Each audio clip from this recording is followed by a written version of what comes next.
نحمده ونصلي على رسوله الكريم أما بعد فأعوذ بالله من الشيطان الرجيم بسم الله الرحمن الرحيم اقرأ باسم ربك الذي خلق قال النبي صلى الله عليه وسلم والعصر إن الإنسان لفي خسر إلا الذين آمنوا وعملوا الصالحات وتواصوا بالحق وتواصوا بالصبر।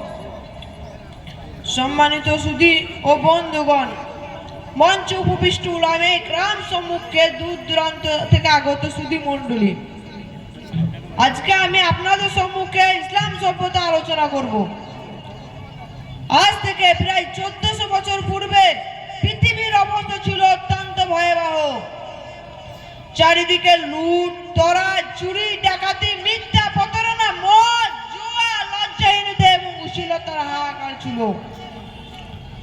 গোটা বিশ্বে তখন কুফর ও শিরকের অন্ধকার আচ্ছন্ন ছিল।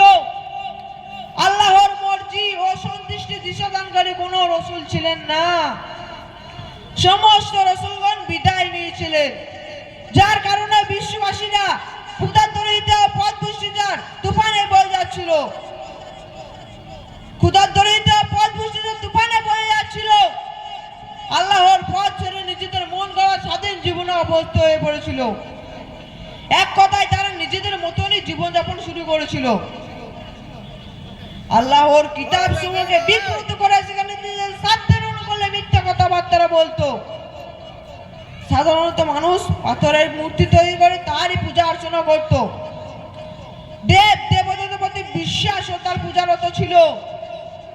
তাদের নামে পশু পাখি উৎসর্গ করত, মান্যত মানত প্রসাদ ছড়াতো। গাছপালা পাহাড় পর্বত সাধারণত তাদের উপাস্য ছিল।